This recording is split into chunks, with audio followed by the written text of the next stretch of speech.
اور یہ ہوا اور وہ ہوا، وہی پرچی ہاتھ میں تھی جس پر پی ٹی آئی والے شور مچاتے ہیں، لیکن اس کے باوجود بھی نواز شریف کوئی جو ہے مجمع کو متاثر کرنے میں ناکام رہے۔ بعد میں وہ بیٹھ گئے اور کہا کہ مریم نواز خطاب کریں گی، اور بغیر کسی اسٹیٹ سیکرٹری کے جیسے نواز شریف نے کہا مریم خطاب کریں گی، تو پھر مریم نواز وہاں شروع ہوئی اور انہوں نے کراؤڈ کو چارج کیا۔ تو نواز شریف نے کیوں اتنی مختصر تقریر کی، اور ان کی تقریر کا جو دورانیہ تھا اس میں کوئی نئی بات نہیں تھی، وہی پرانی بات تھی، مجھے کیوں نکالا اور مجھے کیوں نکالا۔ یہ پٹ سیاپا اب ختم ہونا چاہیے، ان کو وہ چیز دینی چاہیے کہ یہ آئندہ انتخابات میں کیا کرنا چاہتے ہیں۔ مریم نواز نے 2-3 نکات بتائے، لیکن یہ یوں سمجھے کہ یہ 2-3 نکات پیپلز پارٹی کی کاپی تھے، بلاول بھٹو کے اس منشور کی کاپی تھی۔ جس طرح بلاول بھٹو نے کہا ہے کہ ہم 300 میگا واٹ بجلی دیں گے انرجی سے، جو سیکٹر سے لے کر غریبوں کو مفت دیں گے، تو اس پر مریم نے کہا کہ ہم 200 یونٹ تک مفت کرنے کی کوشش کریں گے۔ تو یہ کوشش کا لفظ جہاں آ گیا تو اس کا مطلب ہے کچھ نہیں ہوگا۔ اس قسم کے وہ 2-3 وعدے بھی انہوں نے کیے کہ وہ سارے پیپلز پارٹی کے منشور میں ہیں۔ ان کے جو ہے نواز شریف کے استاد اور سینیٹر عرفان صدیقی نے کہا ہے کہ پیپلز پارٹی کا کوئی منشور نہیں، یہ 10 نکات تو میں 5 منٹ میں بنا کے نواز شریف کو دیتا، لیکن ہمیں باقاعدہ منشور بنانا ہے، اور وہ منشور بن رہا ہے۔ بھائی منشور بن رہا ہے یا ایٹم بم بن رہا ہے؟ پچھلے 50 دنوں سے تم لوگ منشور نہیں بنا پائے ہو، اور یہ منشور کب آئے گا تم لوگوں کا؟ کیا انتخابات کے بعد آئے گا؟ کس قسم کا یہ منشور ہے جو ابھی تک مارکیٹ میں نہیں آ رہا؟ اس کا مطلب ہے کہ نواز شریف ابھی تک جو ہے پریشان ہیں، اس پریشانی مبتلا ہے کہ انتخابات ہوں گے یا نہیں ہوں گے۔ جس طرح یہ بھی کہا گیا، پی ایم ایل نون کے ہی سینئر رہنماؤں نے کہا ہے کہ لگتا ہے انتخابات نہیں ہوں گے، بلکہ وہ صحافیوں سے پوچھتے پھر رہے ہیں۔ مبشر لقمان نے بھی اس کا اظہار کیا کہ میرے ساتھ بھی پی ایم ایل نون کے 2 امیدواروں نے رابطہ کیا، اور انہوں نے پوچھا کہ ہم خرچہ کریں نہ کریں انتخابات ہوں گے نہیں ہوں گے۔ تو پی ایم ایل نون کو ابھی تک یہ تسلی نہیں ہو رہی کہ انتخابات ہوں گے یا نہیں ہوں گے، اس وجہ سے یہ پریشانی میں مبتلا ہے۔ اور عرفان صدیقی نے کہا کہ کسی بھی پارٹی نے ابھی تک کوئی منشور نہیں دیا، تو اس کے لیے عرض ہے کہ شاید یہ دوسروں کا پروگرام نہیں دیکھتے۔ تو یہ دیکھ لے کہ پیپلز پارٹی نے اب اپنا پرنٹڈ منشور بھی دے دیا ہے، اور بلاول بھٹو پچھلے 3 دنوں سے اس کی پرچار کر رہے ہیں۔ انہوں نے باقاعدہ لاڑکانہ میں ایک تقریب کر کے اس منشور کو اناؤنس کیا تھا، اور کاپیاں بانٹی گئی تھی وہاں۔ وہ جہاں بھی جا رہے ہیں جلسوں میں، وہاں اس منشور کی کاپیاں وہاں بانٹی جا رہی ہیں، پھینکی جا رہی ہیں۔ آج بلاول بھٹو پنجاب کے شہر لیاقت پور میں میدان سجانے آ رہے ہیں، اور وہاں جلسہ کریں گے۔ اور مریم نواز آج خانے وال میں جلسہ کریں گی۔ خانے وال وہ جگہ ہے جہاں سے جہانگیر ترین بھی انتخاب لڑ رہے ہیں، اور ان کا مقابلہ اب پی ایم ایل نون کے امیدوار صدیق بلوچ سے ہوگا، جو شاید پی ٹی آئی سے نکل کے آئے ہیں۔ اور اب دیکھنا ہوگا کہ اس حلقے میں کیا صورتحال ہوتی ہے۔ اور دوسری طرف یاسمین راشد کو بھی آج عدالت میں پیش کیا گیا، تو عدالت میں انہوں نے مختصر جو کھڑکی سے منہ نکال کر بیان دیا کہ انہوں نے کہا کہ وہ نواز شریف کے مقابلے میں لڑیں گی، اور انہوں نے کہا کہ نواز شریف ایک 72 سالہ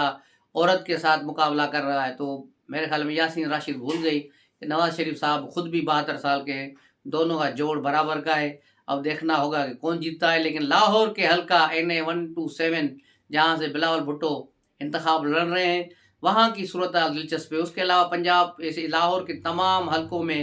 بظاہر پی ایم ایل نون کی کامیابی نظر آ رہی ہے۔ اگر پی ٹی آئی کے ووٹرز نکل پڑے اس دن، تو پھر پی ایم ایل نون کے لیے مشکل کھڑی ہوگی۔ تاہم ابھی لاہور میں جو ہے ایک حلقے کے علاوہ باقی اور دوسرا حلقہ نواز شریف والا جہاں یاسمین راشد کھڑی ہیں، یہ 2 حلقے جو ہیں وہاں انتخاب جو سخت تگڑا نظر آ رہا ہے۔ باقی حلقوں میں ون وے ٹریفک نظر آ رہی ہے۔ بلاول کی کمپین چلانے کے لیے آصفہ بھٹو پنجاب پہنچ گئی ہیں۔ آج سے وہ لاہور شہر کا دورہ کریں گی اور مختلف کارنر میٹنگز میں جائیں گی، اور اس پر کئی پنجاب کے صحافیوں نے اپنے اپنے ولاگز میں، اپنے جو تجزیوں میں یہی کہا ہے کہ وہ عکس بے نظیر ہے، اور ان کا اسٹائل، ان کا بولنا، اور بالکل ایسا لگ رہا ہے جیسے محترمہ بے نظیر بھٹو کھڑی ہوں، اور ڈریسنگ بھی ان کی وہی ہے محترمہ والی۔ تو ظاہر ہے اپنے والدہ کے ساتھ رہی ہیں، والدہ سے سیکھی ہیں، اور ان کا آواز بھی وہی ہے۔ تو انشاءاللہ وہ وہاں پر کچھ نہ کچھ بہتری آئے گی، اور جو ڈور ٹو ڈور پیپلز پارٹی نے کمپین شروع کی ہے اور اس کو کرنی چاہیے، وہ ہوگی، تو انشاءاللہ بلاول بھٹو کی کامیابی ہوگی، اور یہاں اس حلقے کی رزلٹ بدل بھی سکتی ہے۔ اس کے علاوہ پیپلز پارٹی پنجاب میں خاص طور پہ لاہور میں بڑے اختلافات ہیں۔ جو صدر ہیں، ان کے ضلع صدر ہیں، اس کے ساتھ پارٹی کے جو دیگر اراکین ہیں ان کے اختلافات شدت اختیار کیے ہوئے ہیں، لیکن اگر یہ اختلافات ختم نہیں کیے تو اس کا نقصان لامحالہ پیپلز پارٹی کو پنجاب میں بہت پڑے گا۔ پیپلز پارٹی پنجاب کے جنوبی پنجاب میں اچھا خاصا محاذ پر کھیل رہی ہے، وہاں بھی جلسے ہو رہے ہیں۔ پیپلز پارٹی ایک ہی دن میں کئی جلسے کر رہی ہے، جس طرح کل انہوں نے نشر و فیروز میں بھی جلسہ کیا، اس کے بعد پھر دادو کے علاقے میہڑ میں جلسہ کیا، 2 جلسوں سے کل بلاول نے خطاب کیا ہے۔ ادھر آصفہ بھٹو کل ٹنڈو الیار میں تھی، ٹنڈو الیار میں انہوں نے جلسہ بھی کیا، ریلی بھی نکالی۔ ایک بالکل ہی سندھ میں متحرک ماحول چل رہا ہے پیپلز پارٹی کا، اور ان کے مقابلے میں آنے والی جو جی ڈی اے الائنس ہے وہ کہیں دور دور تک بھی نظر نہیں آ رہی، ان کا کوئی کینڈیڈیٹ کوئی چیز آگے نہیں ہے، اور سندھ میں یہ ون وے ٹریفک نظر آ رہی ہے، کراچی سے لے کر جو ہے کشمور تک۔ تو یہاں صورتحال بالکل ڈیفرنٹ ہے، اور کراچی میں الطاف حسین کا فیکٹر بڑا ایم کیو ایم کو پریشان کر رہا ہے، کیونکہ ایم کیو ایم جہاں بھی جاتے ہیں لیڈر ان کو الطاف بھائی کے نعرے سننے کو مل رہے ہیں، تو اس سے یہ بڑے پریشان ہیں۔ اب ان کا کیا ہوگا یہ تو اللہ ہی بہتر جانتا ہے، لیکن صورتحال کافی مختلف ہے، کافی دلچسپ بھی ہے۔ اس کے علاوہ مولانا فضل الرحمان جیسے ہی افغانستان سے واپس آئے اس کے بعد سے مسلسل خاموش ہیں، وہ کہیں بھی جلسے وغیرہ نہیں کرے، جے یو آئی فے کا کہیں بھی جلسہ نہیں ہوا، نہ وہ جلسہ کرنے کی پوزیشن میں ہیں، وہ چھوٹے چھوٹے کارنر میٹنگز کر رہے ہیں لوگوں کو، اور اپنے جو ان کے باثر علاقوں میں لوگ ہیں ان سے ملاقاتیں، اور سلسلہ جاری ہے۔ اور مولانا فضل الرحمان ابھی تک خاموشی سے اپنے ٹائم نکال رہے ہیں، اور بلوچستان کے جو حالات ہو گئے ہیں جس سے حملے ہوئے ہیں اس کے بعد یہ صورتحال بڑی دلچسپ ہو گئی ہے کہ ابھی جے یو آئی فے کوئی جلسہ نہیں کر پائی ہے۔ عوامی نیشنل پارٹی بھی کے پی میں متحرک ہو گئی ہے، وہاں انہوں نے جلسے جلوس شروع کر دیے ہیں، اور کئی جگہوں پر اچھے خاصے کراؤڈ کر رہے ہیں، لیکن کے پی میں جو الائنس کا سلسلہ چلا تھا کہ A N P, J U I F, People's Party اور پی ایم ایل نون کا، لیکن ان کی کہیں بھی سیٹ ایڈجسٹمنٹ نہیں ہو پائی، کیونکہ ہر ان کا امیدوار سمجھ رہا تھا کہ میں جیت رہا ہوں، وہ کہہ رہا ہے میں جیت رہا ہوں، اس حوالے سے کسی نے بھی ہاتھ نہیں اٹھایا، اور وہاں اب باقاعدہ دو بدو مقابلہ ہوگا۔ دوسری طرف پی ٹی آئی کے رہنما مراد سعید انتخابات سے انہوں نے بھی دوڑ لگا دی ہے، پشاور ہائی کورٹ میں انہوں نے پٹیشن دی تھی کہ مجھے جو ہے اب نشان الاٹ کرایا جائے اور یہ کیا جائے، لیکن کل انہوں نے خود ہی اپنی پٹیشن واپس لے لی ہے۔ دوسری طرف عمران خان کے مقدمات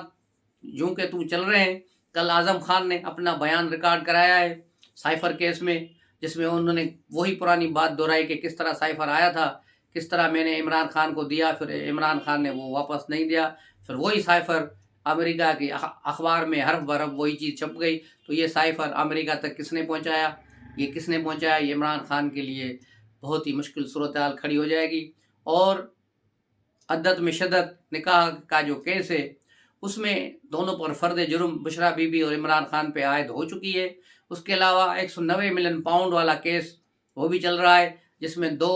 ملزم نہیں ہیں، اس میں کافی ملزمان ہیں، لیکن دوسروں کے نام پتہ نہیں کیوں میڈیا کی زبان پہ نہیں آتے، صرف یہ آتا ہے کہ بشرا بی بی، عمران خان، حالانکہ اس میں ملک ریاض بھی ہیں، ان کے بیٹے علی، ملک علی بھی ہیں، اور اس میں جو ہے گوگی بھی ہے، یہ سارے کردار ہیں، لیکن صرف نام 2 آ رہے ہیں، ملک ریاض کے نام پر پتہ نہیں کیوں میڈیا کو سانپ سونگ جاتا ہے، اس کا نام نہیں لیتے، حالانکہ وہ اس کیس کا مرکزی کردار ہے، جو 190 ملین پاؤنڈ لے کر بھاگ گیا، جس نے 450 کنال زمین عمران خان کو رشوت میں دی، اس کی بیوی کو ہیروں کی انگوٹھیاں دی، یہ تو ساری چیزیں ریکارڈ پہ آ گئی ہیں، لیکن پھر بھی میڈیا ملک ریاض کا نام نہیں لینا چاہتی۔ اس کے علاوہ پی ٹی آئی کے کئی رہنما جن کی ہائی کورٹس میں کیسز تھے، دوبارہ کہ ان کی پٹیشن سماعت کے لیے مقرر کی جائے اور ان کو الیکشن لڑنے کی اجازت دی جائے، ان سب پر پانی پھر گیا ہے، جس میں شاہ امون قریشی، پرویز الہی، فواد چودھری اور بہت سارے لوگ ہیں جن کو انتخابات لڑنے کی اجازت نہیں دی گئی اور وہ الیکشن سے آؤٹ ہو گئے ہیں۔ شیخ رشید کو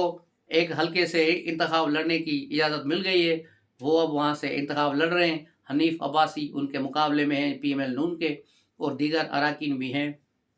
تو یہ پنجاب کی صورتحال تھی۔ کے پی کے میں بھی صورتحال جو ہے یہی ہے، اور وہاں پولیس پر پھر دہشت گرد کے حملے ہوئے ہیں، 1-2 دوبارہ ہو رہے ہیں، تو اس پر بڑا وہاں بھی کنسرن پایا جاتا ہے۔ بلوچستان کی صورتحال تو آپ سب کے سامنے ہے۔ اس کے علاوہ سندھ میں جو ہے فی الحال خیر عافیت ہے، وہاں انتخابی مہم اور پنجاب میں جو ہے انتخابی مہم جاری ہے، لیکن پی ایم ایل نون بہت سلو جا رہی ہے، سلو ان کی اسپیڈ ہے، ابھی تک انہوں نے پوری اسپیڈ نہیں پکڑی، لیکن مریم نواز اب جلسوں پہ نکل کھڑی ہوئی ہیں۔ کل انہوں نے جو حفظ آباد میں کیا تھا، پھر لاہور میں ایک میٹنگ کی، اور اب آج وہ کھانے وال جا رہی ہیں، وہاں جلسہ کریں گی، اور کل کا اور پرسوں کا ان کا شیڈول کیا ہوگا یہ دیکھنا ہوگا۔ اور نواز شریف اب آپ کو مانسرا میں ملیں گے 25 تاریخ کو غالباً۔ تو یہ ہے آج کی صورتحال۔ اس کے علاوہ ساتھ ساتھ کرکٹ کی بھی خبر لیتے ہیں کہ پاکستان کی کرکٹ ٹیم جو ایک نااہلوں کا ٹولہ ہے، نیوزی لینڈ سے تمام T20 میچز ہار کر اپنے گھر کو لوٹ کے بدھو آئیں گے۔ ان کو کچھ جب تک احتساب عمل نہیں ہوگا، جب تک ان کو سزائیں نہیں ملیں گی، پاکستانی ٹیم کوئی نہیں سدھرے گی۔ ان کی سیاست، ایک دوسرے کو نیچا دکھانے کی پوزیشن، پاکستان کی عزت داؤ پر لگا دیتے ہیں۔ تو کرکٹ کے جو گرو بیٹھے ہوئے ہیں، کرکٹ کو جو کنٹرول کرنے والے بیٹھے ہیں، ان کو چاہیے کہ اس ٹیم کو باقاعدہ احتساب کریں، اور جو 6-7 جو کرکٹر ہیں جن کی کوئی کارکردگی نہیں ہے، ان کو پھر 1 سال کے لیے کم سے کم ان کو ڈراپ کر دیں، اور دیگر لوگ جو آپ نے باہر بٹھائے ہوئے ہیں اسٹینڈنگ پوزیشن پر، ان کو موقع دیں، اور کرکٹ سے سیاست ختم کریں۔ جب تک یہ نہیں ہوگا تب تک کچھ نہیں ہوگا۔ اور جو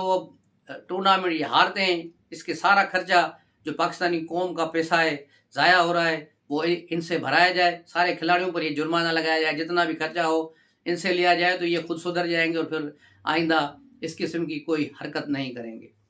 تو لیتے ہیں اجازت، ملتے ہیں اگلے ولاگ میں، تب تک کے لیے اجازت، السلام علیکم۔